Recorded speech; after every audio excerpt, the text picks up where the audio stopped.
Graça e paz, irmãos. Vamos abrir a palavra de Deus na epístola de Paulo a Tito.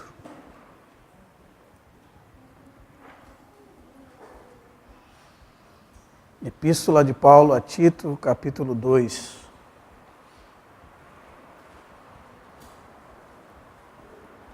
A partir do verso 11.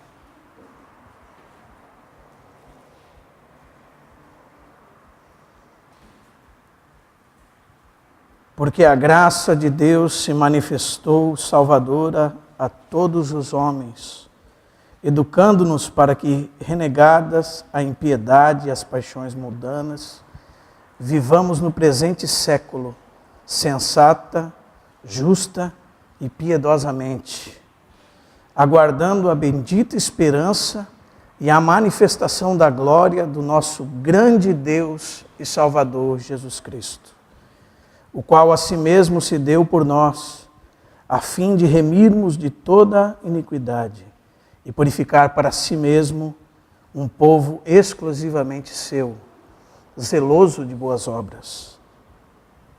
Também o verso 4 do capítulo 3.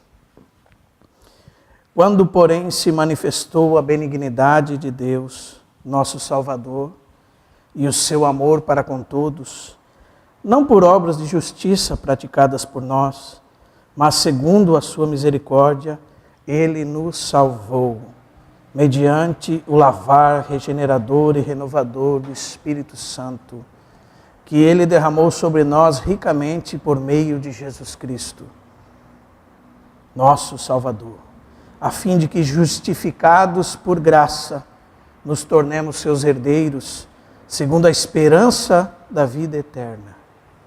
Amém? Nós vamos dar continuidade àquilo que começamos na semana passada, irmãos, sob o título de Comece na Graça e Continue na Graça. E nós fizemos uma introdução geral disso na semana passada. Amém? Nós rapidamente podemos revisar. Nós dizemos que o Deus que nos amou, segundo a sua grande misericórdia, como está lá em Efésios 2,4, nos salvou também por causa disso. Amém? A palavra de Deus diz em Jeremias 31:3 que com amor eterno te amei e com a minha benignidade te atraí. E nós vimos que esse amor de Deus, quando ele é manifesto em obras dele por nós, isso é graça. Graça é Deus trabalhando. Amém? Graça é quando o Senhor, nosso Deus, nos dá o seu próprio Filho. Por isso que nós lemos nesse texto aqui, do capítulo 2, verso 11, porquanto a graça de Deus, o que aconteceu, irmão? Se manifestou salvadora a todos os homens. Amém? E os irmãos conhecem bem 2 Coríntios, capítulo 8, versículo 9, que diz, vós conheceis a graça do nosso Senhor Jesus Cristo, que sendo rico, se fez pobre, para pela sua pobreza enriquecer a muitos.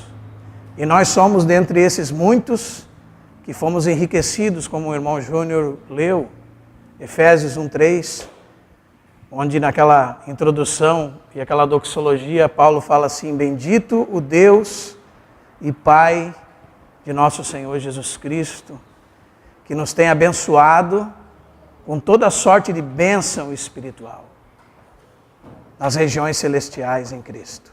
O que é a igreja, irmãos? A igreja é aquela que foi abençoada com toda sorte de bênção espiritual nas regiões celestiais em Cristo. E nós entendemos que essa graça de Deus, ela é manifesta pelo próprio Filho de Deus. Nós lemos esse texto, amém? Evangelho de João, capítulo 1, versículo 17. A lei foi dada por intermédio de Moisés. A graça e a verdade vieram por meio de Jesus Cristo. A lei foi dada por meio de um mediador. A graça veio. Há um movimento de Deus em favor do homem. Amém?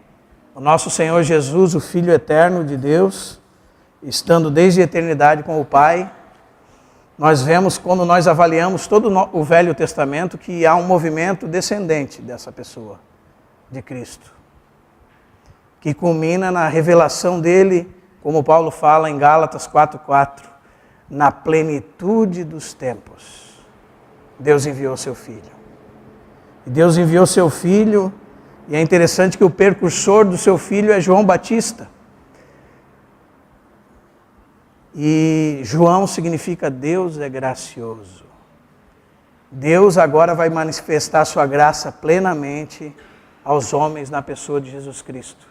Não a parte de Jesus Cristo. Amém? Muitas vezes nós ouvimos que a graça é o favor de Deus para aquele que não merece. Mas preste bastante atenção, irmãos. Não é um favor separado de Cristo. Amém? Não é algo que Deus te deu fora de Cristo. A Bíblia diz em Romanos 8:32, aquele que não poupou o seu próprio Filho, antes por todos nós o entregou, porventura não nos dará graciosamente com Ele todas as coisas. Com Ele, não sem Ele, não a parte dEle. Por isso o texto é muito pertinente que nós lemos de Tito, não é verdade? A graça de Deus se manifestou salvadora a todos os homens. E depois nós lemos no 3:4 de Tito, quando porém se manifestou a benignidade de Deus. Essa, em outras palavras, o que aconteceu? Amém?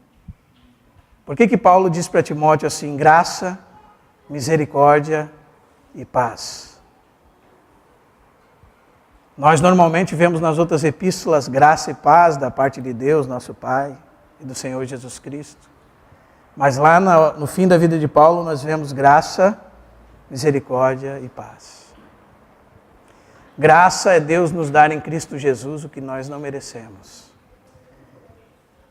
Misericórdia é Deus não nos dar aquilo que nós merecemos. E todos nós sabemos o que nós merecíamos. E o efeito destas duas coisas é paz. Amém? Paz é Deus se dando a nós na pessoa de Jesus. Efésios capítulo 2, verso 14 diz que Ele é a nossa paz. Amém? Os homens têm buscado paz em muitos lugares. Mas nós que fomos atingidos por essa onda da graça de Deus, temos paz com Deus, por meio de nosso Senhor Jesus Cristo. E por intermédio dele nós tivemos acesso pela fé a esta graça, na qual estamos firmes. Precisamos olhar agora, irmãos, depois de introduzir esse assunto, nós falamos que nós iríamos olhar para ele em 6 aspectos diferentes. A graça de Deus na salvação, a graça de Deus na santificação, a graça de Deus no serviço aos santos. Também nós íamos ver qual é o caminho da graça de Deus e qual é a nossa atitude com relação a ela. E hoje nós vamos começar falando sobre a graça de Deus na salvação. Precisamos entender o que se pensa sobre salvação. Ou precisamos perguntar para nós mesmos, o que você pensa, irmão, a respeito da salvação? O que é salvação para você? O que você entende por salvação? Você sabia que nós temos uma tão grande salvação? Você entende plenamente a salvação de Deus? Se os irmãos quiserem abrir lá em Hebreus, alguns textos eu vou citar, irmãos, outros nós vamos ler.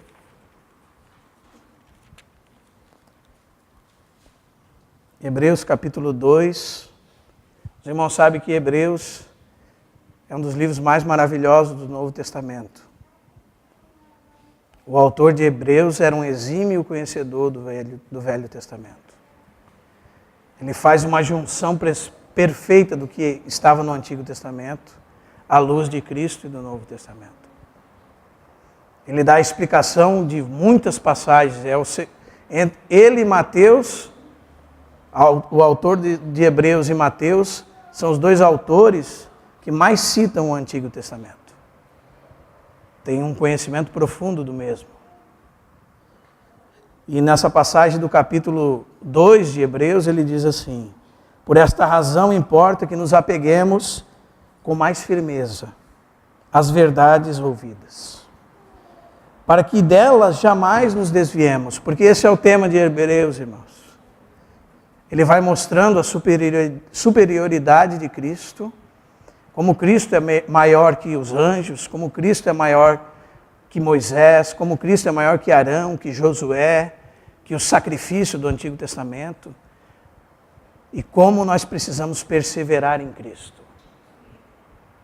Então nós vamos ver muito esse tema aqui nessa epístola. Por esta razão importa que nos apeguemos com mais firmeza às verdades ouvidas, para que delas jamais nos desviemos. Se, pois, se tornou firme a palavra falada por meio de anjos, e toda transgressão ou desobediência recebeu justo castigo, diz assim o autor dos Hebreus: como escaparemos nós, verso 3, se negligenciarmos tão grande salvação? Se os irmãos quiserem abrir também 1 de Tessalonicenses, capítulo 5, versículo 23, nós vamos perceber, irmãos, e talvez com a ajuda do Senhor, espero que hoje saiamos daqui com um entendimento mais preciso do que é a salvação, pela graça de Deus. E que a salvação não é meramente perdão de pecados. A salvação de Deus é muito mais que isso. Amém? E a graça de Deus se manifestou salvadora a todos os homens. Então, para todos esses estágios, a salvação está, a graça de Deus está disponível para nós. Para todos, vamos dizer assim, os tempos em que nós vamos ler sobre a salvação, a graça de Deus está disponível. Amém? 1 Tessalonicenses 5, 23 diz assim: e o mesmo Deus da paz vos santifique completamente, e o vosso espírito, alma e corpo sejam conservados íntegros e irrepreensíveis para a vinda de nosso Senhor Jesus Cristo. E depois tem uma promessa: fiel é o que vos chama. Amém? O qual também o fará. Aqui você encontra uma definição do que é o homem, irmãos. O que é o homem? O homem é um ser composto de 3 partes: espírito, alma e corpo. E a salvação de Deus chega a ele pela graça de Deus, através de Jesus Cristo, o regenerando. Amém? Isso é a salvação do seu espírito. O transformando à imagem de Cristo. Essa é a salvação da sua alma. E quando o Senhor vier e regenerar os nossos corpos, e termos um corpo semelhante ao corpo dele, essa é a salvação do nosso corpo. Amém? Por isso você vai encontrar a salvação de Deus nas Escrituras em 3 tempos diferentes. Você vai encontrar que você foi salvo. Amém? Isso são afirmações claras que você, o que, irmãos? Foi salvo. Então você hoje é um salvo. Você vai encontrar afirmações claras na Escritura que você está sendo salvo. E você vai encontrar afirmações claras na Escritura que você será salvo. Amém? Se nós sairmos daqui com isso bem claro, que alegria, não é verdade, irmãos? Você pode dizer em outras palavras, irmãos, que a salvação de Deus tem 3 tempos. Passado, presente e futuro. Como? Passado, presente e futuro. E para todas elas, o suprimento que desce de Deus pela pessoa de Jesus Cristo chama-se sua graça salvadora. Graça que te regenerou, amém? Graça que deu vida ao teu espírito, graça que agora está fazendo, pelo operar do Espírito de Deus, um trabalho na sua alma. Amém? E graça também que um dia regenerará o seu corpo mortal. Mas para nós não ficarmos nas minhas palavras, vamos ler Efésios 2:8. Se os irmãos quiserem anotar também, isso você vai encontrar em 1 de João, capítulo 5, versículo 11 e 12. Evangelho de João, capítulo 14, versículo 16 e 17. Você vai encontrar a salvação descrita no passado. Pela graça, sois salvos. Não é pela graça estamos sendo salvos. Amém? Não é pela graça seremos salvos. Esse texto de Efésios fala que pela graça somos salvos. Amém?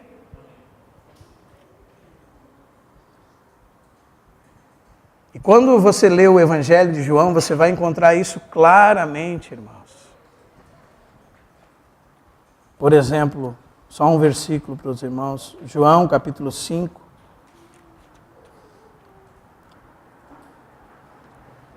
Versículo 24. Em verdade vos digo, quem ouve a minha palavra e crê naquele que me enviou, tem a vida eterna. Isso é uma afirmação. Amém? A vida eterna entrou nele pelo Espírito de Deus e agora, pelo Espírito de Deus, está no seu espírito. E ele foi salvo. Por que ele foi salvo, irmãos? Ele não entra mais em juízo. Vamos ler esse texto também.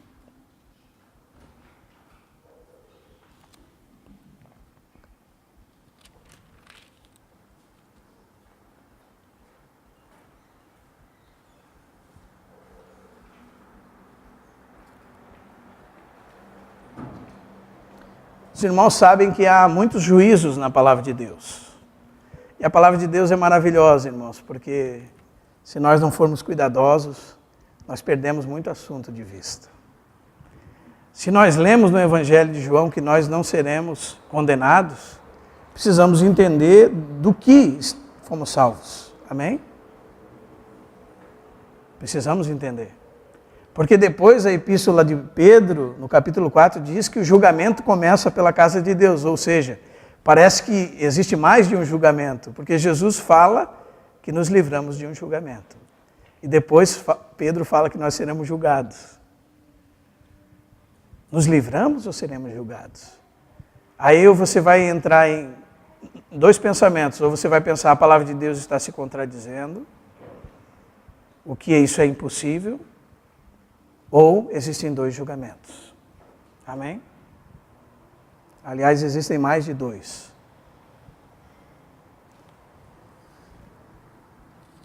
Capítulo 3 de João.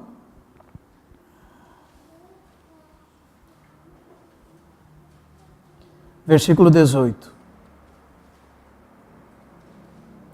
Desde o 16, né, irmãos? A gente conhece bem, porque Deus amou o mundo de tal maneira que deu o seu Filho unigênito, para que todo aquele que nele crê não pereça. Encontrou uma palavrinha aí, perecer.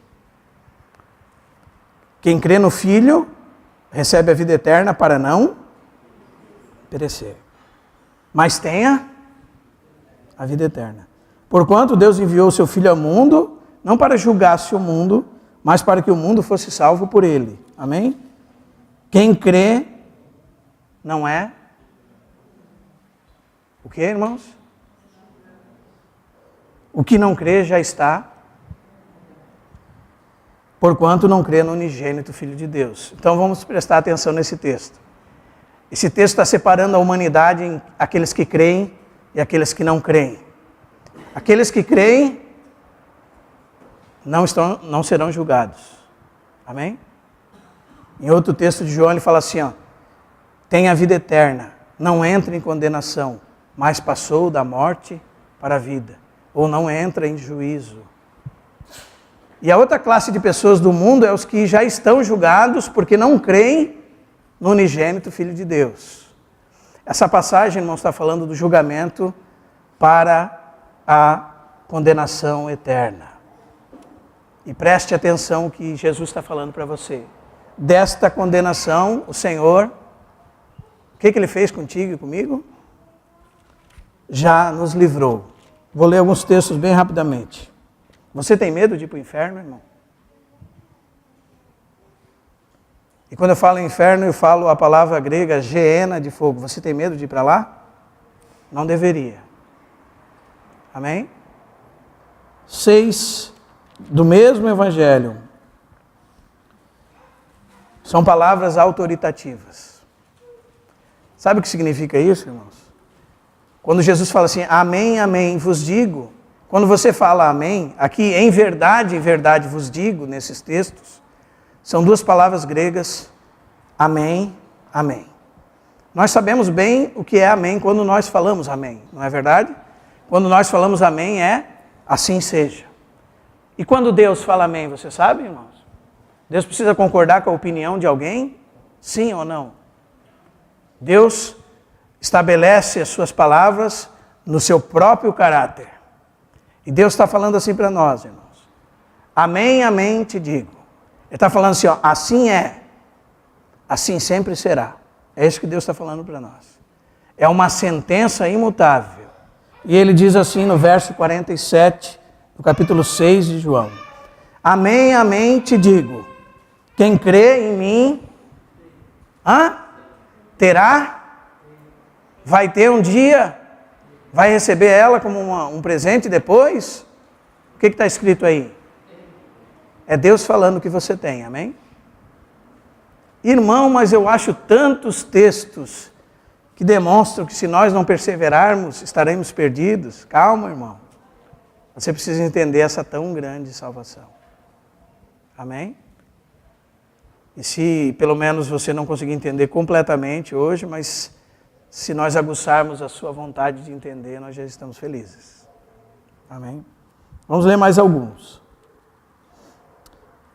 Verso 54 do capítulo 6. Quem comer a minha carne e beber o meu sangue, terá a vida eterna? Terá ou tem? Tem. Amém. E diz que a promessa é que ele o ressuscitará no último dia. Vamos andando mais um pouco para frente. Agora, no capítulo 10.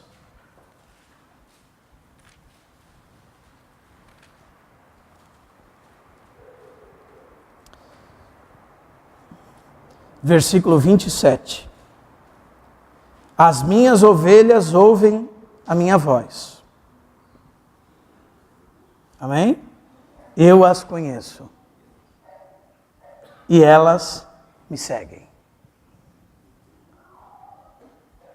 Eu lhes dou a vida eterna. Jamais, que alegria, né, irmãos? É isso que nós estamos celebrando aqui esta noite. Amém? Fomos comprados pelo preço do sangue do nosso Senhor Jesus Cristo. E ninguém jamais nos arrebatará da sua mão. Amém, irmãos?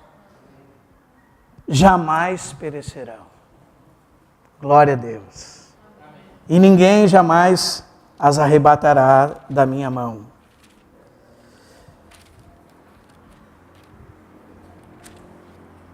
Você crê nisso, irmão? Você entendeu bem sobre isso? Você entendeu que de maneira nenhuma o Senhor te lançará fora?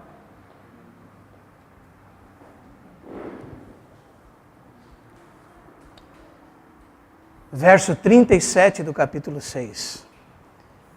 Você já é um crente. Amém? Espero que seja. Senão hoje é o seu dia de ser um crente. Amém?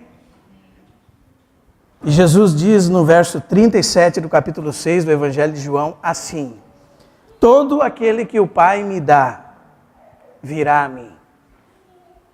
Amém? E aquele que vir a mim, guarde isso bem grande na porta da sua casa. Amém?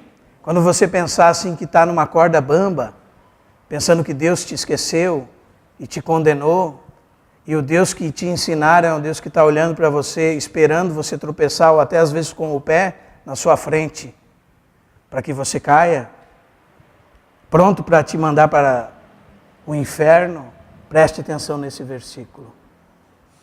Todo aquele que o Pai me dá, virá a mim. E o que vem a mim, de maneira nenhuma. De que maneira? Se eu fizer isso, eu estou perdido. Se eu fizer aquilo, eu estou perdido. E o texto diz, de maneira nenhuma. Amém? Fiel é Deus, irmãos, para livrar o nosso pé de tropeçar. E nós estamos firmados nessa promessa. Não por causa de nós, pela graça. Nós entendemos a salvação eterna. Ah, irmão, mas e os outros juízos de Deus? Bom, realmente nós vamos dar conta de muitas coisas a Deus, mas desse nós já escapamos. Ainda que nós vamos um dia ser julgados pelo quanto de Cristo nós temos, irmãos, mas já não é mais no nosso espírito. É quanto Cristo transformou a sua personalidade. Quanto de Cristo tem e quanto menos do seu eu tem na sua vida. Por isso, Deus vai te julgar. Amém? Mas você não entra mais em juízo com os ímpios. Glória a Deus. E esta salvação está no tempo passado. Amém? Não sei se os irmãos guardaram os versículos, nós podemos ler também Efésios capítulo 2.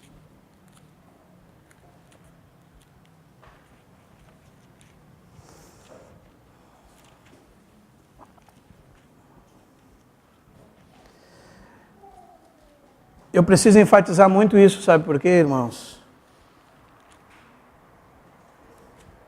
No que diz respeito à salvação de Deus, não há nada que você possa fazer para ser salvo. Preste bastante atenção nessa ênfase. Amém? Não foi Deus que... Não foi você que foi lá, saiu correndo atrás de Deus. Amém? Porque você precisava muito de Deus. Não foi, irmãos. A palavra de Deus que fala que Deus foi ao nosso encontro. Amém? Isso é encarnação, irmãos. É Deus vindo em resgate do homem. O Filho de Deus veio para salvar o que se estava perdido. Não é nós que estamos à procura dele, ele que veio a nosso encontro.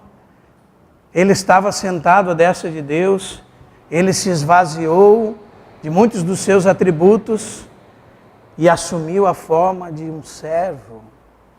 Amém? Tornando-se em semelhança de homem. Esse Deus foi reconhecido em figura humana. Ele fez isso para nos salvar. Ele que veio ao nosso encontro. Nós não corremos para Ele. Ele nos resgatou. Quando você está orando, você nunca fala, ó Senhor, muito obrigado, porque eu vim aqui atrás de Ti, pela minha própria vontade, e eu estou aqui por causa que eu quis, e se eu não quisesse, eu não estava aqui. Você ora assim? Você ora, Deus, obrigado, porque o Senhor me alcançou e eu estava morto em delitos e pecados. O Senhor me transportou do império das trevas para o reino do Teu Filho amado. Me deu no Teu Filho a redenção pelo sangue dEle. E eu fui salvo por Ti. Muito obrigado, Senhor. É assim que nós dizemos, irmãos.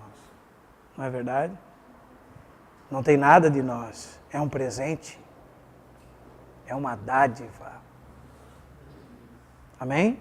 Você crê que é uma dádiva, irmão? Ou de alguma maneira você está tentando fazer alguma coisa para agradar a Deus? Como se você estivesse numa prova e depois Deus vai te dar a nota dela.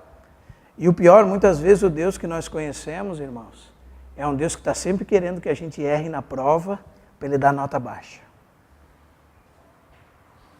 A nossa salvação não é assim. Ainda que a nossa salvação é acompanhada de boas obras, ela é acompanhada de boas obras, porque nós somos salvos. Ela não é as boas obras para que sejamos salvos. Amém? Tem se invertido a ordem das coisas. Ela é como um professor que vai aplicar uma prova para os alunos. A salvação de Deus é assim. Mas antes ele diz, todos vocês têm 10 garantido. Aí tem 2 classes de alunos naquela sala. 5 deles dizem, você já me deu 10 garantido? Saem porta fora e jogam os livros fora. Esses não são crentes. Sei, os irmãos estão entendendo bem essa tipologia. Mas tem outros 5 que Deus diz assim, vocês têm 10 garantido. Mas eles amam tanto aquela matéria, que eles vão dizer, o quê? Eu tenho 10 garantido? Eles amam tanto aquele livro, que eles vão estudar por amor.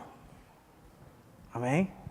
Eles vão estudar ferrenhamente, por graça, por amor, pela bondade de Deus. Os outros não, eles dizem assim, bom, já temos 10 garantido. Quando sai porta fora, joga os livros fora. Esses não foram salvos, mesmo que sejam nominalmente ditos crentes. Porque os crentes, é só você ler o livro de Hebreus, são os que perseveram. Amém? E os irmãos não precisam abrir, eu só vou citar um texto aqui, de Hebreus capítulo 3.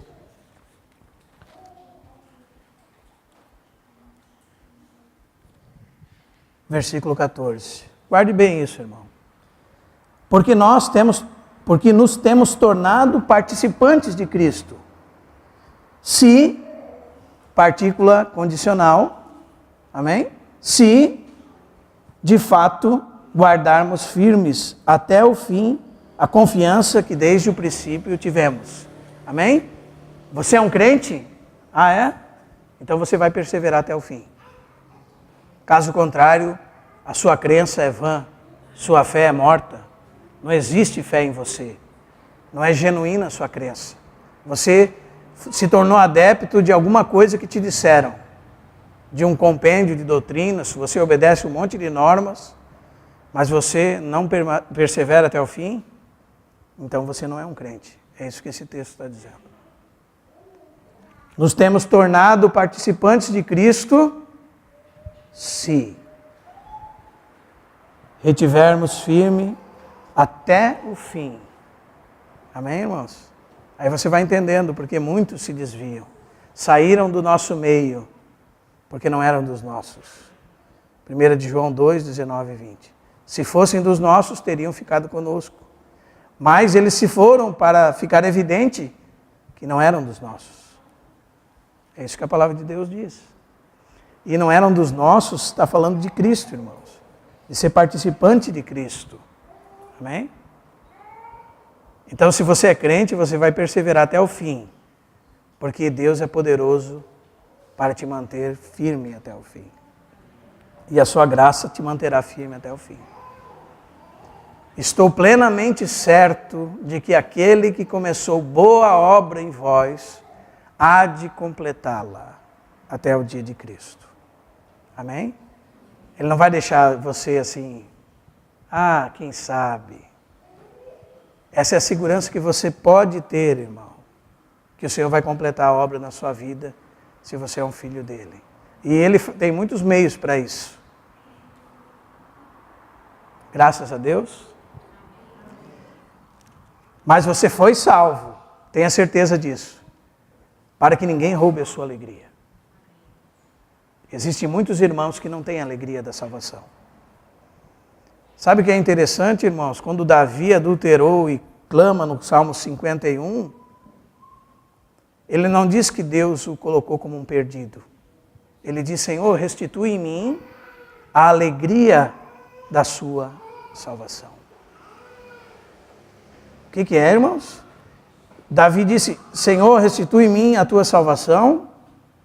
Senhor, restitui em mim Você sabia que existem muitos irmãos que não têm alegria da salvação?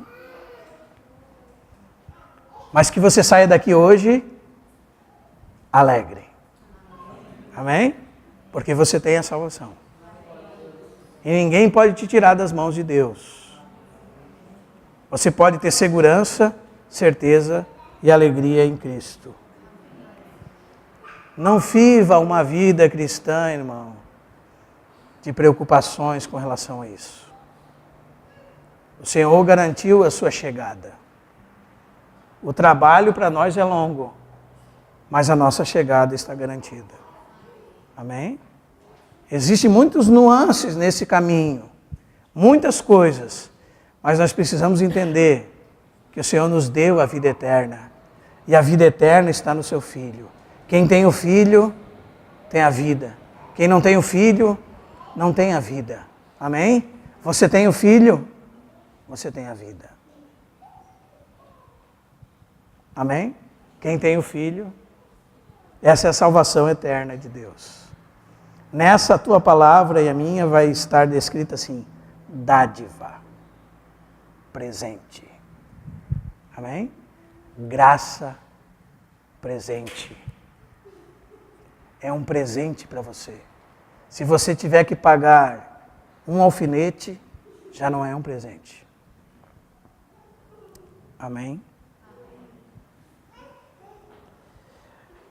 Foi dessa salvação que os profetas indagaram e inquiriram. Vamos ler lá em 1 de Pedro, capítulo 1. Essa salvação é nova, irmão? Não. Essa salvação sempre foi anunciada.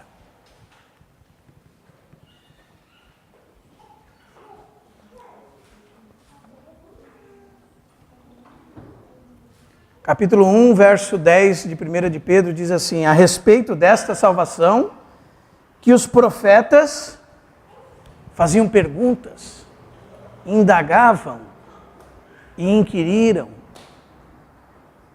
os quais profetizaram a respeito da graça a vós outros destinada, investigando atentamente, amém? Veja os santos do Antigo Testamento que estavam fazendo.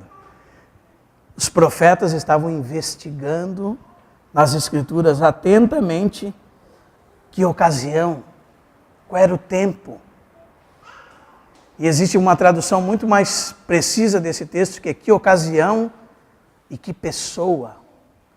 Quando fala assim, as circunstâncias oportunas na sua Bíblia, a palavra aí pode ser traduzida como que ocasião, primeiro uma palavra, e depois pessoa. Que ocasião e que pessoa indicavam, o Espírito de Cristo, que neles estava, ao dar de antemão testemunho, ou seja, o Antigo Testamento, o que nós estávamos cantando aqui, irmãos? Como um renovo subirá diante do Senhor, Isaías 53, falando dos sofrimentos de Cristo, em vários salmos, irmãos. Salmo 22 e outros vários salmos do Antigo Testamento. Vários profetas indicavam, indagavam, inquiriam que tempo seria isso, que pessoa era essa que estava sendo anunciada. E fala que o Espírito de Cristo que neles estava, ao dar testemunho de antemão dos sofrimentos de Cristo, e aqui você tem o tema dessa primeira epístola de Pedro, sofrimento e glória. O nosso Senhor sofreu, está na glória com o Pai. Nesse mundo nós temos aflições, e um dia estaremos na glória com Deus. Nesse mundo nós estamos peregrinando, seremos recebidos por Cristo na glória. Sofrimento e glória. Amém? Como foi com o nosso Mestre, assim é conosco. E diz assim, verso 12, a eles foi revelado que não para si mesmos, mas para vós outros ministravam coisas que agora vos foram anunciadas, esse é o Evangelho, por aqueles que pelo Espírito Santo enviado do céu vos pregaram o Evangelho, esses são os apóstolos, coisas essas que os anjos desejam prescrutar. A salvação que foi dada a nós, os anjos almejam olhar mais por baixo, avaliar. Estava oculto até deles. É isso que está falando o texto. E agora eles ficam observando a igreja, a salvação de Deus na igreja e através da igreja. E quando nós abrimos em Romanos capítulo 4, irmãos, e aqui cabe um comentário, talvez você pense o seguinte da palavra de Deus: o Antigo Testamento se tornou obsoleto, irmão, e agora o Novo sim, agora o Novo é... O Antigo Testamento nos apresenta um Deus de ira, um Deus malvado, um Deus terrível. Mas no Novo, irmão, não, no Novo nós temos um Deus um tanto diferente, né? No Antigo Testamento você encontra um Deus que entra numa cidade e manda matar todo mundo, até as crianças, os animais, tudo. Agora nós não encontramos essa realidade. Será que nós temos dois deuses na mesma Bíblia? Irmãos, isso vem de uma nossa compreensão totalmente errada da Bíblia. A Bíblia é uma unidade precisa, sem erros, de capa a capa. Se você encontrou esse Deus lá no Antigo Testamento, você não enxergou direito. Amém? Se você não encontrou a graça de Deus no Antigo Testamento, você não enxergou direito. Se você diz, como muitos dizem, que a lei foi revogada em Cristo e agora não há mais lei, você precisa entender bem esse termo, lei. A Bíblia não é tão simples como você imagina. Só para a palavra lei existem mais de 10 significados diferentes no Novo Testamento. Exemplo, às vezes Paulo fala da lei e existe um irmão americano que escreveu um livro, Paulo e a Lei. Porque para Paulo, em cada lugar que ele está falando sobre a lei, você precisa ler o contexto, para saber de que lei ele está falando. Às vezes ele está falando da lei e se refere aos 5 primeiros livros da Bíblia. Às vezes ele está falando da lei e se refere a todo o Antigo Testamento. Às vezes Paulo está falando da lei e está falando de um princípio dominante. O irmão sabe o que é um princípio dominante? A irmã sabe? Quando você pega uma bola na sua mão e a solta da sua mão, o que acontece? Ela, se você fizer isso 1 milhão de vezes, cai. Isso aqui é uma lei. Amém? Quando Paulo fala assim, sobre a lei do pecado que está nos nossos membros, Paulo está falando de um princípio dominante, de um princípio imutável. Isso vai ficar em nós até Jesus voltar. Por isso você tem o velho homem e o novo homem.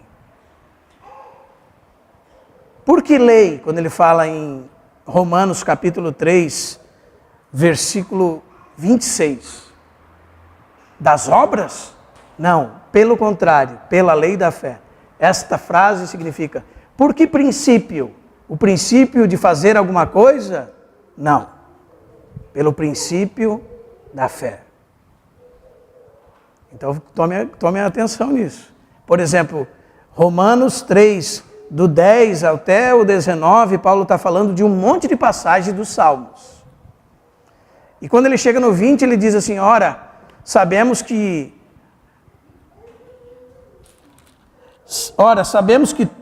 o que a lei diz, mas ele não falou da lei. Ele citou vários salmos e mais uma passagem de Isaías. E ele chama essa passagem e todas essas passagens dos salmos de lei. Será que você pensava que essa lei era a lei de Moisés?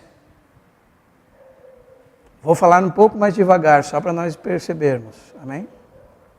Às vezes eu quero correr e os irmãos não conseguem entender.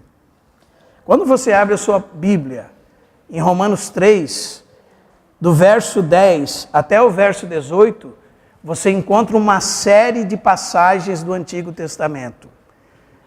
Todas elas, ou quase todas elas, encontram-se no livro dos Salmos. Amém? E também em Provérbios e em uma em Jó. Mas a maioria delas encontram-se no livro dos Salmos. Depois que ele descreve essas passagens, no verso seguinte, verso 19, ele diz: sabemos que tudo que a lei diz. O que é a lei aqui, irmãos? O que você pensa ser a lei aqui? Será que é o Pentateuco? Será que é o Decálogo de Êxodo 20? Será que são as leis cerimoniais? Do sacerdócio, do sacrifício? Ou será que é todo o Antigo Testamento, porque ele está citando o livro dos Salmos e chamando o livro dos Salmos de lei? E agora? O que você pensa? E no mesmo capítulo, no verso 27, ele diz: onde, pois, a jactância? Onde, pois, a arrogância diante da salvação de Deus? Foi de todo ser humano excluída. Aí ele fala: por que princípio? Agora já não é mais a lei de Moisés, irmãos. Por que lei? Por que princípio foi excluída a arrogância no coração do homem? Pelo princípio das obras? Não. Pelo princípio da fé. Está vendo? No mesmo capítulo, a mesma palavra tem dois significados diferentes. Os irmãos conseguem compreender? Amém, irmãos? Nós temos que tomar cuidado, porque a Bíblia é uma unidade completa. Por isso, quando você chega em Romanos capítulo 4, depois que o autor começa a mostrar que Abraão foi justificado pela fé, e no verso 4 ele diz assim: ora, ao que trabalha, o salário não é considerado como favor, e sim como dívida. Ele está falando de trabalhar para ser justificado. Se você trabalhasse para ser justificado, não seria dádiva, seria salário pelo seu trabalho, a salvação. Mas como você não trabalha para ser justificado, amém? Ele diz no verso 5, mas ao que não trabalha, aí você entende o texto, para ser justificado, mas crê naquele que justifica o ímpio, ou seja, o pecador, a sua fé lhe é imputada como justiça. Amém? Nesta salvação, não existe nada que você faça, nenhuma obra para ser salvo. Amém, irmãos? Você está salvo, se você crer. Ao que trabalha, se alguma coisa for dada a ele, é salário. Ao que não trabalha, quando alguma coisa é dada a ele, é imputada sobre ele como justiça. Amém, irmãos? Essa é a sua salvação eterna. E mais um comentário somente, verso 16. Essa é a razão porque provém da fé. Amém?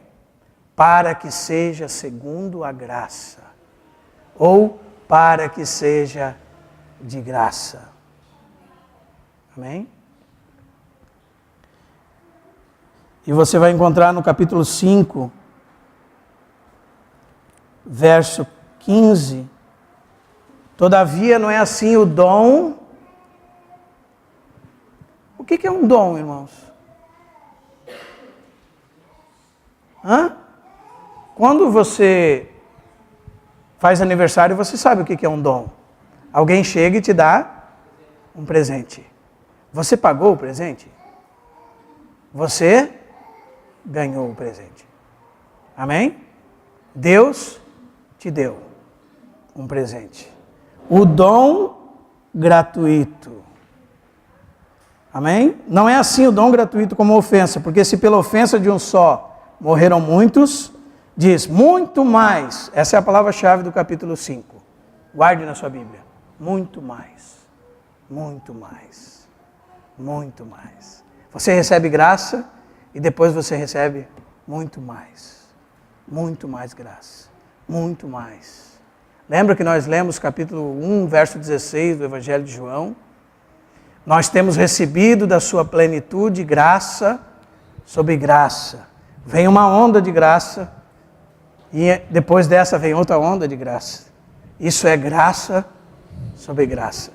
É muito mais a graça de Deus e o presente pela graça de um só homem, Jesus Cristo. Foram abundantes sobre muito. E quando você lê o verso 17, você descobre que esse presente é o dom da justiça. Amém? Você é justificado em Cristo pela graça, mediante a fé. Amém? E a salvação se inicia em você. Agora você entrou numa carreira cristã, irmãos. Você passou da morte para a vida. Mas Deus colocou você numa peregrinação. Amém? Você entende isso? Nessa peregrinação, você vai andar por essa terra até Jesus voltar. Nessa peregrinação, você entra para o segundo estágio da tão grande salvação de Deus. A salvação da sua alma. Mas, irmãos, hoje nós temos irmãos que confundem totalmente o que é o homem. Se eles confundem o que é o homem, como é que eles vão saber o que está sendo aplicado de Deus em cada parte dele? Eles não sabem nem o que é o homem. Você sabe o que é o homem? Existem textos que descrevem o que é o homem. Nós dissemos que o texto de 1 Tessalonicenses 5:23 descreve o que é você, o que é eu. Você é um ser composto de espírito, alma e corpo. Amém? Deus veio morar aonde, irmãos? No seu espírito. Onde que o Espírito Santo te selou? No seu espírito. Onde Cristo habita? No seu? Você tem a vida eterna aonde, irmão? No seu espírito. A garantia ou o selo de Deus está onde? Está no seu espírito. Isso diz que você é propriedade de Deus. Amém? Você é patrimônio de Deus. Foi o texto que o Júnior nos leu. Somos herança de Deus. Não é que Deus só é a nossa herança. Nós somos a herança dele. Propriedade dele. Povo escolhido por ele. Povo zeloso de boas obras. Somos propriedade peculiar. Os irmãos creem nisso? Porque o Senhor habita no nosso espírito. 2,16 de 1 Coríntios. Aquele que se une ao Senhor é um espírito com Ele. Isso é imutável, irmão. Ninguém pode tirar isso de você. Nada, nem ninguém pode tirar isso de você. Mas agora você é um vaso para conter Deus. Tem alguns irmãos que estão estudando sobre isso, amém? 2 Coríntios 5:7. Temos esse tesouro aonde, irmãos? No nosso vaso de barro. Para que a excelência do poder seja de Deus e não nossa. Mas Deus quer encher esse vaso. Deus quer conformar a sua personalidade, e o molde para conformar a sua personalidade é o próprio Filho dele. Agora você está numa carreira, corramos a carreira que nos está proposta. Amém? Quando você entrou pela porta estreita, você entrou agora para o caminho estreito. Amém? Você entrou porta dentro. Não dá mais para voltar atrás. Agora você está diante de uma carreira. Essa carreira, Paulo fala para Timóteo. Paulo fala para ele mesmo. O autor de Hebreus, capítulo 12. Podemos ler. Verso 1. E se você ler o capítulo 11 de Hebreus, você vai se surpreender com uma coisa. Você vai dizer assim, eu pensei que só quando Cristo veio, os homens tinham sido salvos. Mas você vai ler nesse texto, irmãos, do capítulo 11 inteiro, que Abel foi justificado pela graça mediante a fé, que Enoque foi transladado pela graça mediante a fé, você vai ler que Abraão foi salvo pela fé, pela graça de Deus. Você vai ler que Moisés obedeceu pela fé, que Moisés levou o povo para o deserto pela fé, atravessou o mar pela fé. Você vai ver que os santos do Antigo Testamento foram salvos.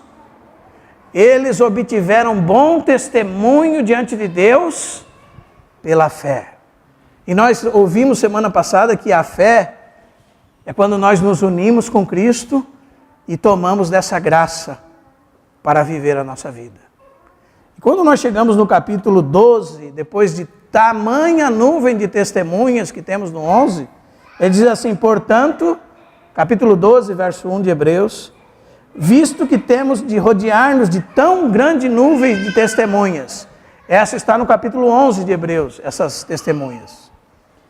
Desembaraçando de todo o pecado que tenazmente nos assedia, corramos, o quê?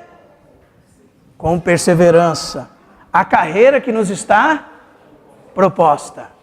E nessa carreira, como é que nós corremos, irmãos? Cristo é o nosso alvo. Prossigo para o alvo. Os meus olhos estão postos no alvo. Amém? Sabe por que o autor está falando isso?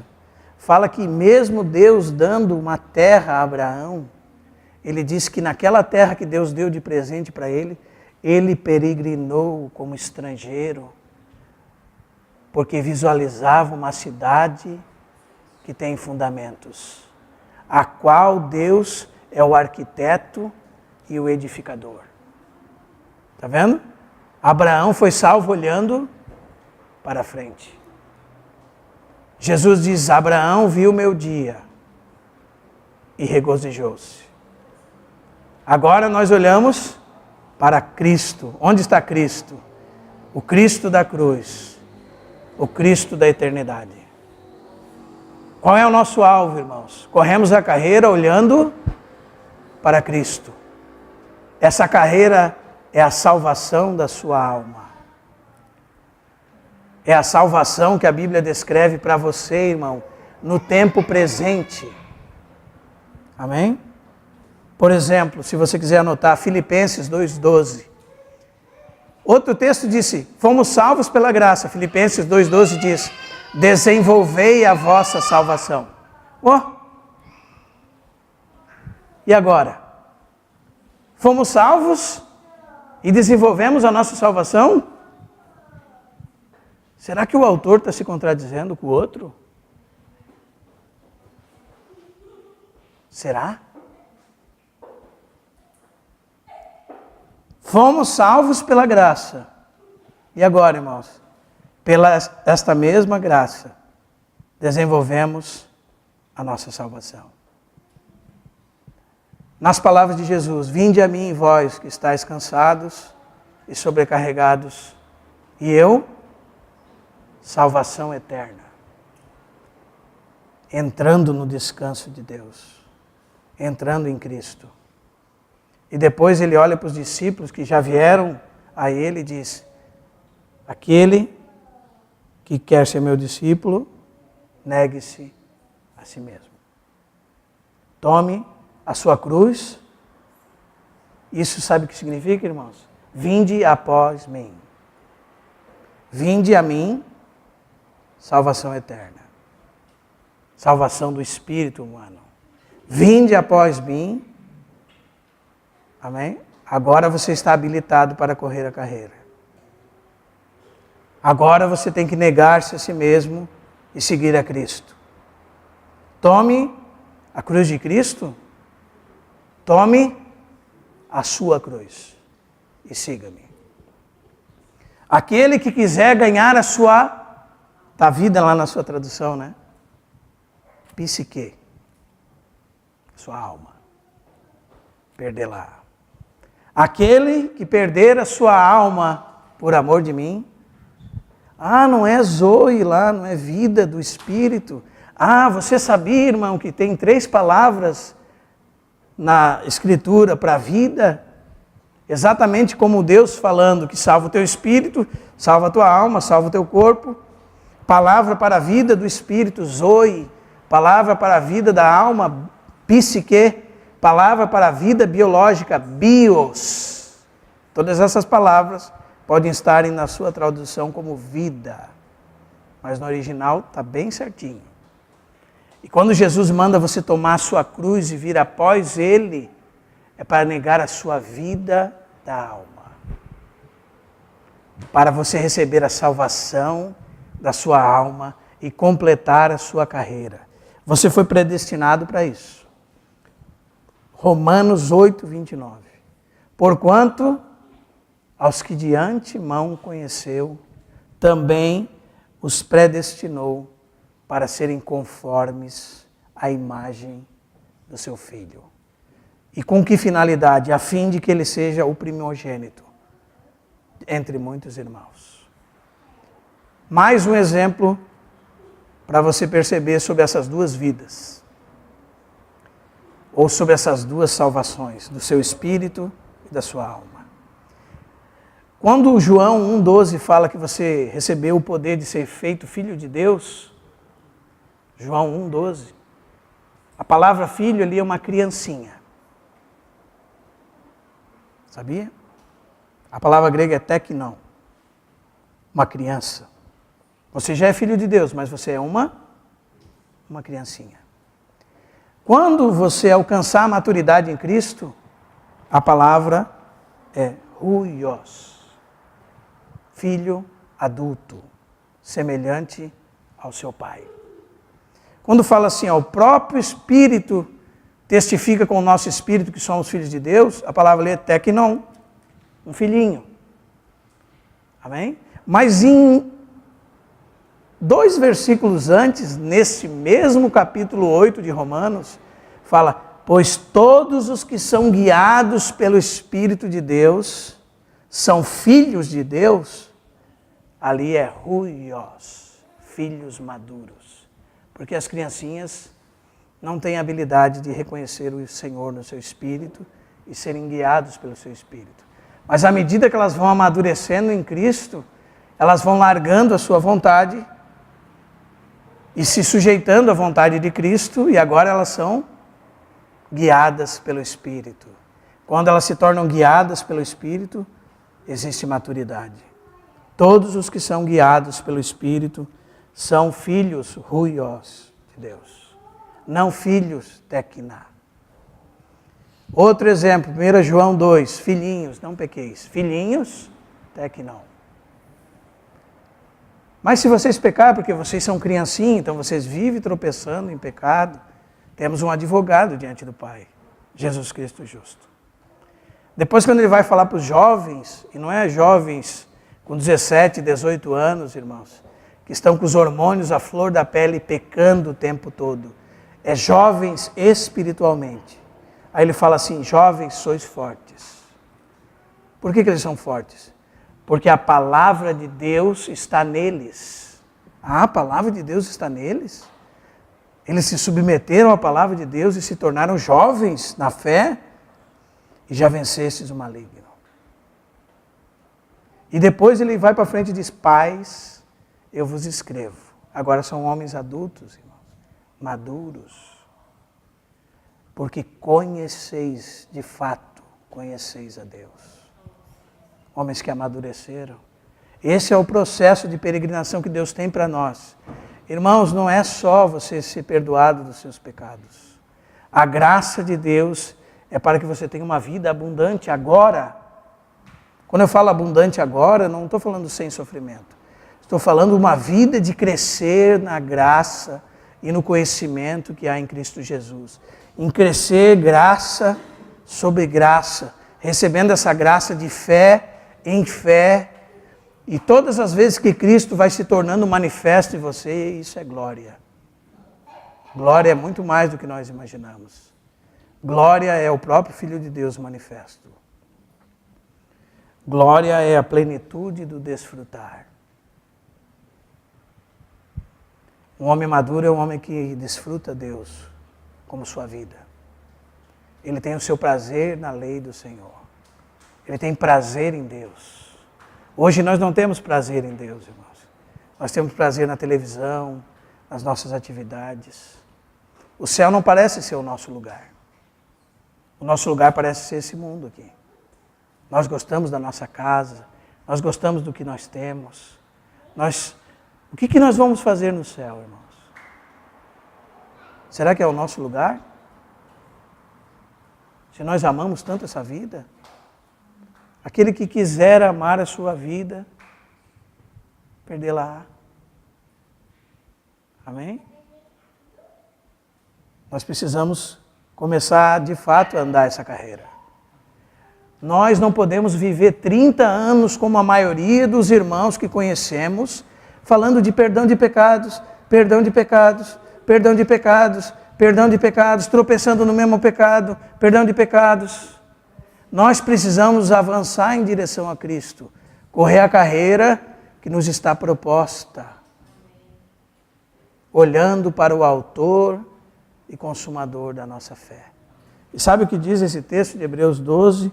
O qual, em troca da alegria que lhe estava proposta, suportou a cruz, não fazendo caso da vergonha pública. E agora o destino desse que suportou a cruz está sentado à destra de Deus. Considerai, pois. Quando a Bíblia fala isso para você, você tem que olhar para o caminho de Jesus. Agora você tem Jesus em você, no seu espírito, pelo Espírito Santo. Mas é como se fosse um pequeno bebê. Ele quer crescer, irmãos. E toda vez que ele crescer, você sai e ele entra. O que é seu sai. Aí o que é dele entra. Por isso que os santos do passado diziam que o homem tem um vazio que só pode ser preenchido por Deus. Por mais nada. Tudo que você coloca na sua vida que não é Deus, é como se fosse um remédio para dor de cabeça que nunca acaba. Agora, quando você colocar Deus nesse lugar, aí você vai ser preenchido por Deus. Amém? Não tem a ver com o seu destino eterno, irmão. Tem a ver com você ser conformado à imagem de Cristo. Tem a ver com a salvação da sua alma. Amém? E com relação a isso, nós precisamos da graça de Deus. Nós podemos ler mais um texto para responder como devemos viver nesse mundo. 2 Coríntios,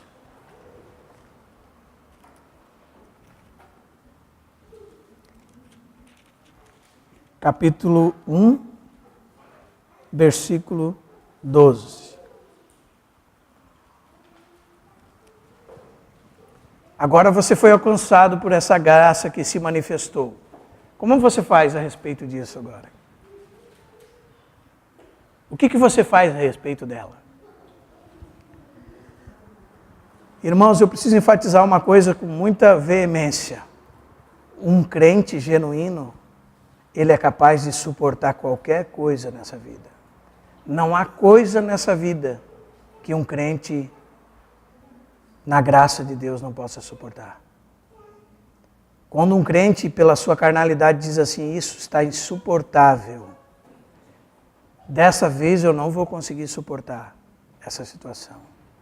É pessoa que não tem aplicado a graça na sua vida. Não tem buscado em Deus graça. Porque nós conhecemos a história dos nossos irmãos que já se foram. É só você ler Hebreus capítulo 11.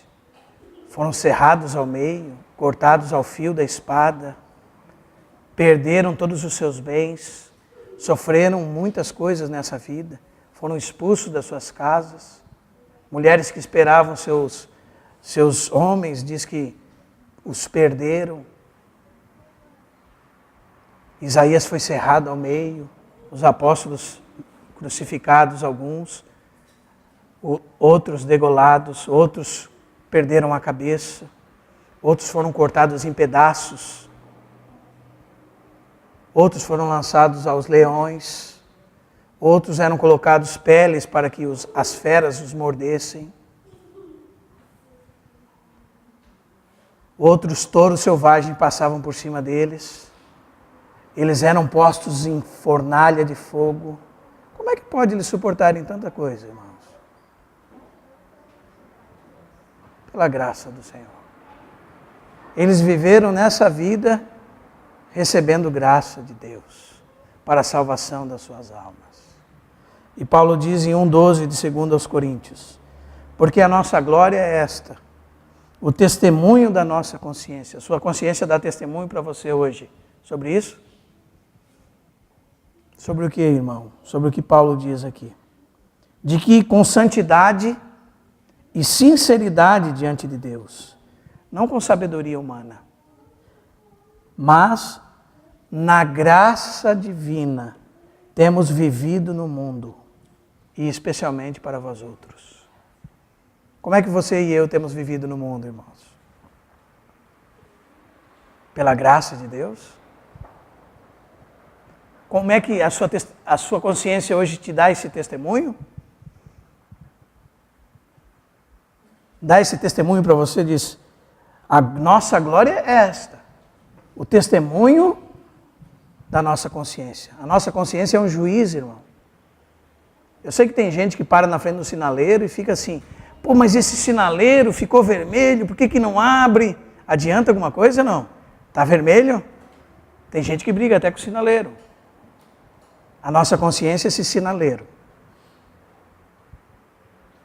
A nossa consciência é um juiz que cada coisa que você coloca e quando a palavra de Deus é exposta, ela está martelando no seu coração. O veredito. E a sua consciência hoje dá testemunho para você que pela graça de Deus e na graça de Deus você está vivendo nesse mundo? Todos os seus recursos e os teus tesouros estão em Deus?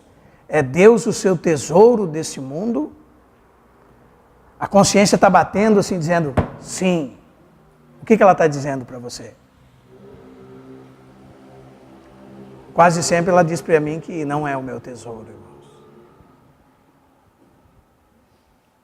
Que realmente nós precisamos nos arrepender e entrar nessa jornada de fé. Amém? Capítulo 6 dessa mesma epístola diz assim,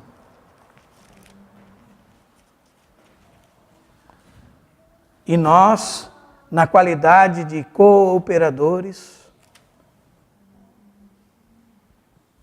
também vos exortamos a que não recebais em vão a graça de Deus.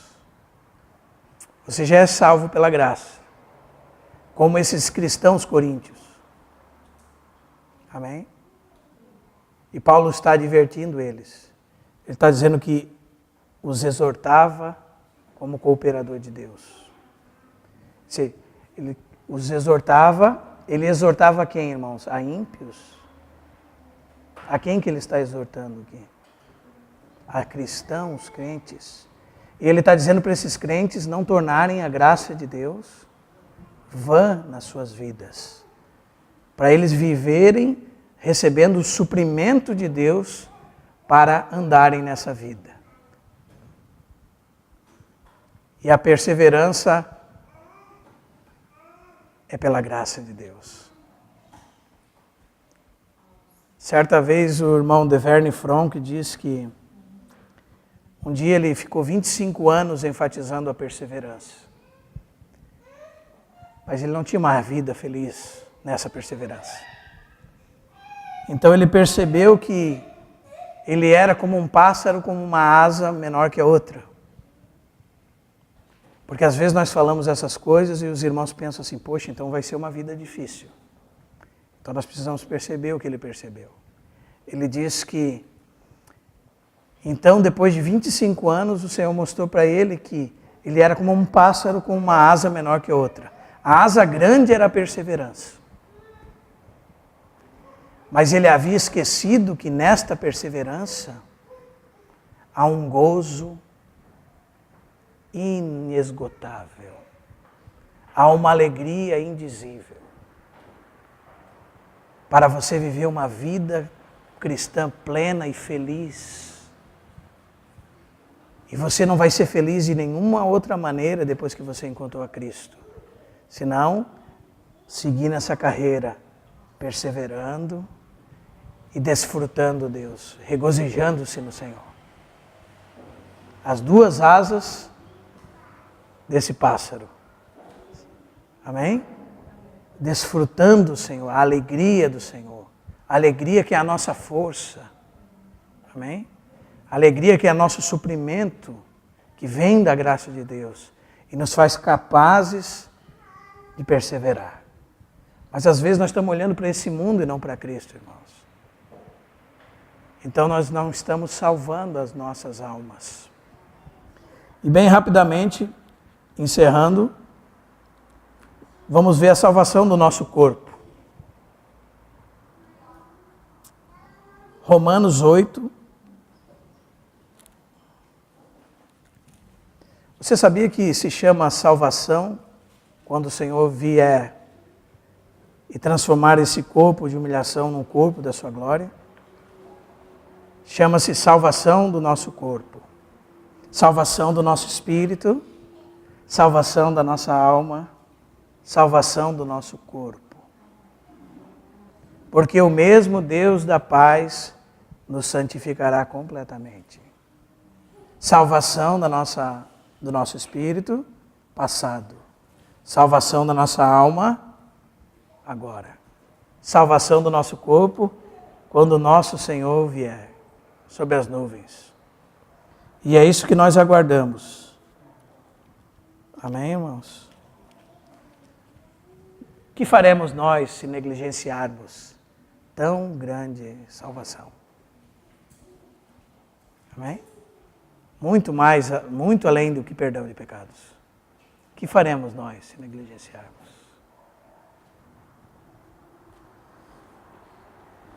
Diz assim o verso 23 do capítulo 8. Diz que a criação geme no verso 22. Verso 23 diz, não somente ela geme, mas também nós, verso 23, que temos as primícias do Espírito, igualmente gememos em nosso íntimo, aguardando o quê? A adoção de filhos, a redenção do nosso corpo. Se alguém estiver anotando, muitos teólogos separam esses 3 estágios em justificação, santificação, glorificação. Amém? Justificação, quando o Senhor em Cristo nos traz da sua vida, imputa sobre nós a justiça de Cristo, sobre Cristo os nossos pecados, por isso Ele nos vê em Cristo justificados, somos declarados justos. Agora entramos na carreira, essa carreira, santificação, pela obra do Espírito. Estamos sendo santificados. E quando o Senhor vier e transformar esse corpo de humilhação num corpo igual, semelhante ao dele, diz glorificação. Seremos glorificados. Em outras palavras, seremos salvos do pecado. Seremos salvos da presença do pecado em nós. Porque no nosso corpo hoje habita o pecado. É por isso que o bem que você quer fazer, você não faz. E o mal que você não quer fazer, esse você faz. Aí, quando você entender a plena salvação de Deus, a palavra de Deus vai fazer assim para você, irmão. Agora tudo se encaixa.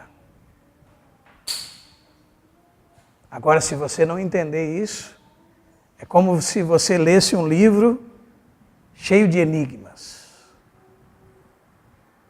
Aí você lê um texto da Bíblia que existe nele um elemento condicional. Ou seja, se você fazer isso, você ganha isso. Aí, se você é alguém que entendeu isso da parte de Deus, você vai ver o seguinte: se existe um elemento condicional, não está tratando da minha salvação eterna. Porque se é condicional, não é dádiva. E agora eu elimino essa parte do assunto.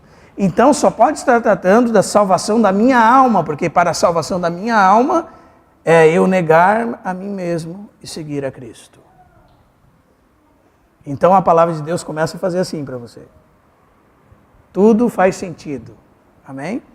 E olha que tem gente, como diria meu pai, peixe grande brigando sobre essas coisas, irmãos.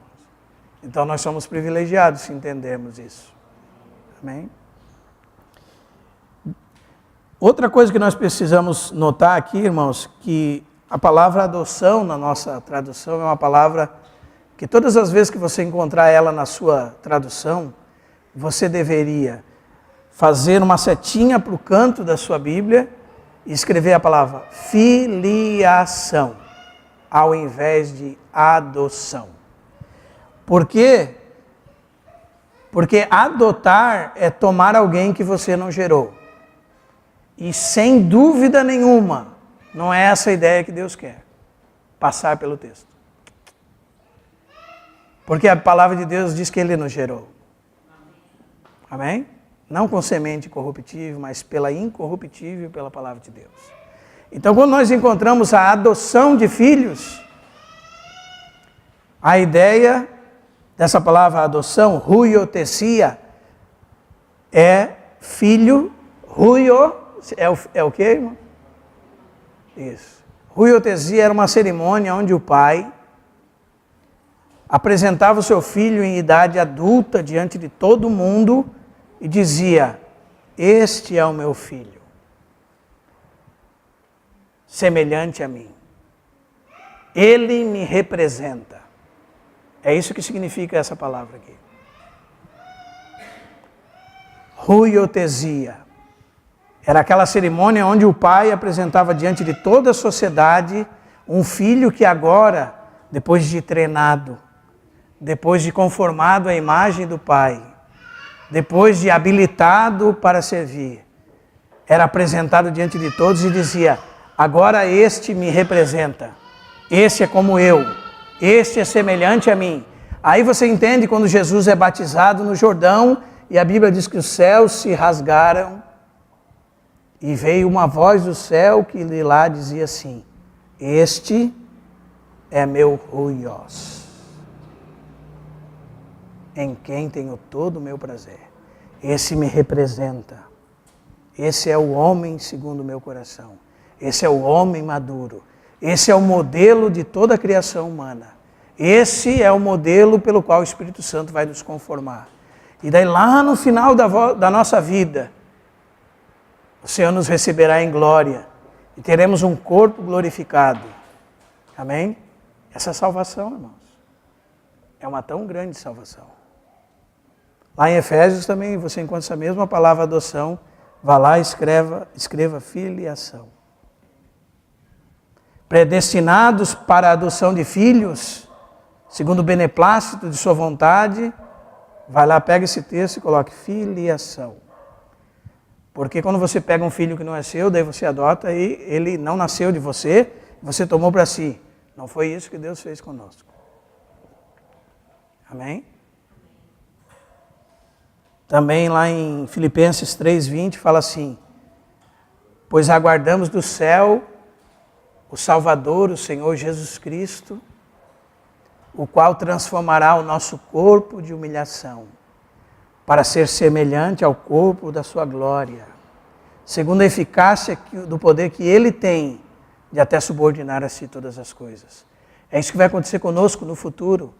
O Senhor transformará o nosso corpo de humilhação. Por que é um corpo de humilhação, irmãos? Você não se sente humilhado quando você é vencido pelo pecado? Você não se sente constrangido com isso?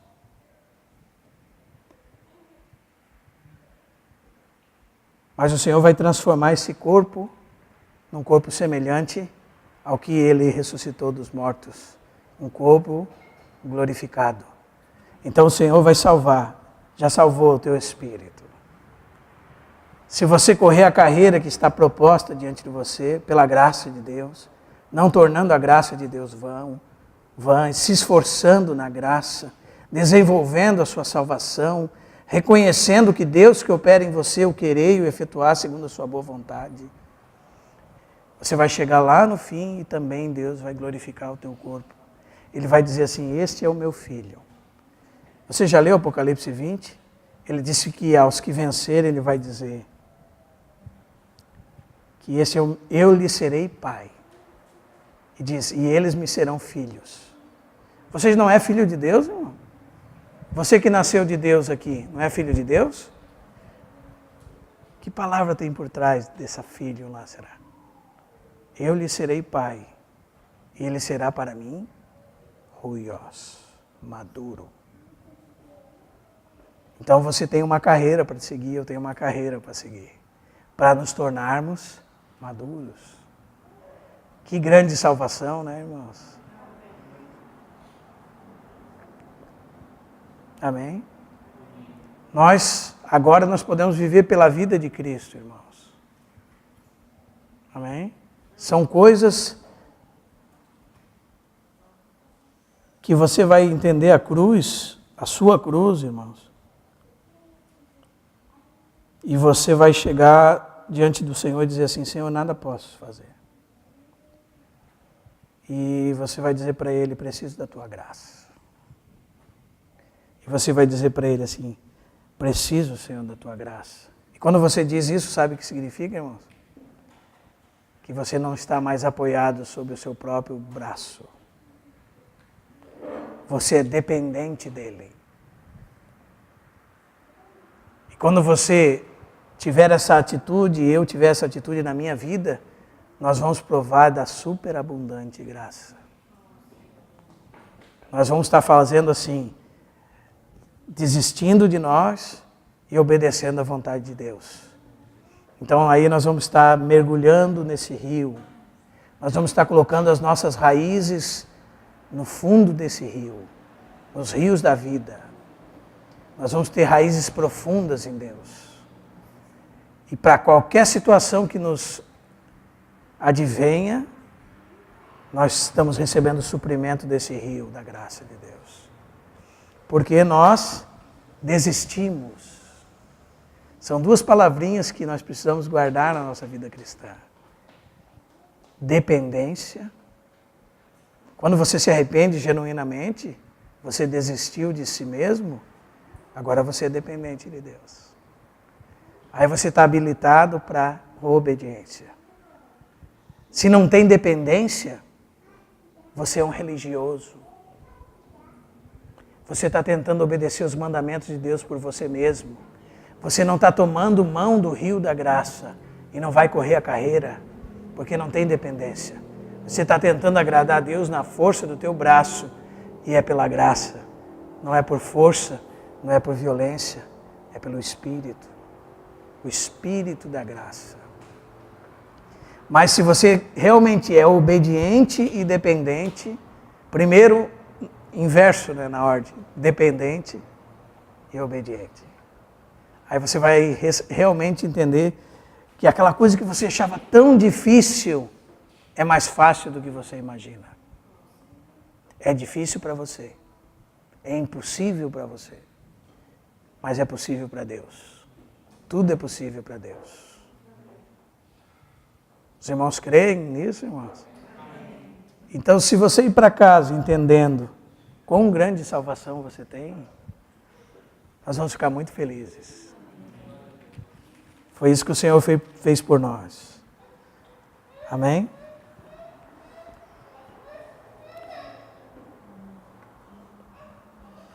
Senhor nosso Deus e nosso Pai, nós te damos graças pelo teu amor e pela tua misericórdia. De fato, Senhor, por muito tempo nós pensamos que a única coisa que o Senhor tinha feito por nós era perdoar-nos de alguns pecados que fizemos. Nem mesmo pensávamos, Senhor, que o Senhor já nos perdoou até daquilo que vamos fazer se realmente nós tomarmos posse disso em Cristo. E como nós temos suprimento de vida diante da Tua presença, Senhor. Nesse dia em que nós nos lembramos do nosso Senhor Jesus Cristo. Hoje nós queremos olhar para Ele e ver realmente que são insondáveis riquezas. Nós temos visto, Senhor, que muitos irmãos têm feito o Teu Filho tão pequeno por causa da falta de conhecimento dEle. Mas o nosso irmão Paulo nos falou tantas vezes das insondáveis riquezas de Cristo, das inescrutáveis riquezas de Cristo. E é por ela que queremos viver, Senhor. Não, Senhor, nos colocando sob a nossa própria força. Sabemos que foi por isso que o Senhor tocou na coxa de Jacó, para ele nunca mais se apoiar na sua própria força. Nós te pedimos que o Senhor nos ajude a correr essa carreira que nos está proposta. Nós pedimos que o Senhor nos ajude a depender do Senhor. Sabemos que para depender do Senhor precisamos nos arrepender, Senhor.